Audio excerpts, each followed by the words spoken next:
Ce virus aurait été fabriqué par les laboratoires pharmaceutiques. Un complot des milliardaires avec Bill Gates en tête pour réduire la population mondiale. C'est un virus de guerre qui était destiné à nettoyer les territoires qui vont être conquis.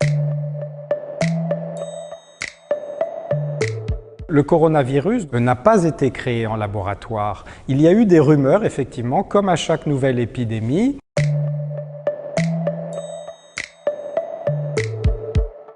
Certaines personnes suspicieuses ou carrément paranoïaques imaginent la pire des théories conspirationnistes, mais là, on sait que ce n'est pas le cas. Il y a effectivement une étude scientifique qui a été déposée sur un site internet où les chercheurs peuvent mettre leurs résultats. Mais ces résultats ne sont pas validés. Ils n'ont pas été examinés par d'autres équipes. Et donc là, ça a été le cas. Une équipe de chercheurs a montré des homologies de séquences entre ce coronavirus et HIV. Mais en fait, ça n'a aucune signification. La séquence du virus, c'est une suite d'acides nucléiques de base. C'est 30 000 lettres différentes qui se suivent. Donc 30 000 lettres, ça fait à peu près 30 pages d'un livre, par exemple.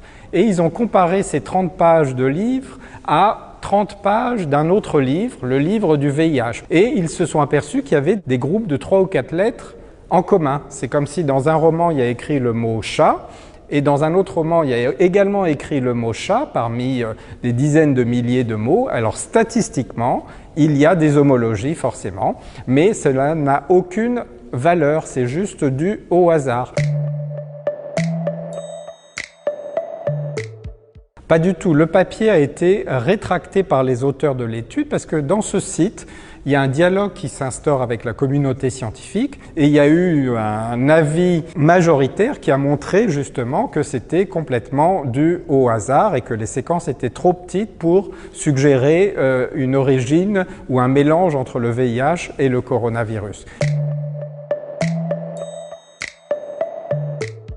Tout simplement l'analyse de séquences. On sait maintenant analyser de façon très précise en créant ce qu'on appelle des arbres phylogénétiques, c'est-à-dire on peut remonter l'origine d'un virus et on sait par exemple, dans le cas de ce coronavirus, qu'il vient d'un virus qui est présent naturellement chez certains animaux, chez certaines chauves-souris et également, comme vous le savez peut-être, chez le pangolin. Chez ces animaux, on peut trouver le virus identique à 90 ou 98% presque d'homologie. Là, on sait que le virus est passé directement de la chauve-souris ou du pangolin à l'homme.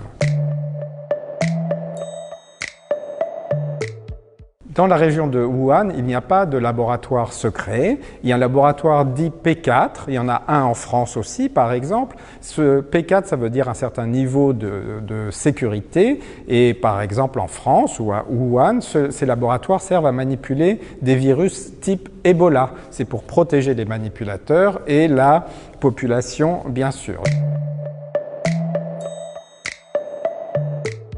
Non, la nature le fait très bien. La nature a mis des centaines, voire des milliers, voire des millions d'années, je pense aux rétrovirus endogènes par exemple, qui ont été même une forme rudimentaire de vie avant l'apparition de mammifères certainement. Donc en laboratoire, on peut faire des essais, mais on ne fera jamais aussi bien que la nature au cours de ces milliers, voire millions d'années. Tout à fait. L'analyse de son patrimoine génétique permettrait de comprendre les manipulations s'il y en avait. On pourrait voir un alignement de séquences ou des mots étranges qui ne viennent pas d'un processus naturel. Mais souvent, quand on introduit ce genre de modification dans un virus, eh bien ça a des effets plutôt mauvais pour le virus, enfin tant mieux pour l'homme, mais le virus est moins capable de se multiplier avec ces additions étrangères dans son propre génome.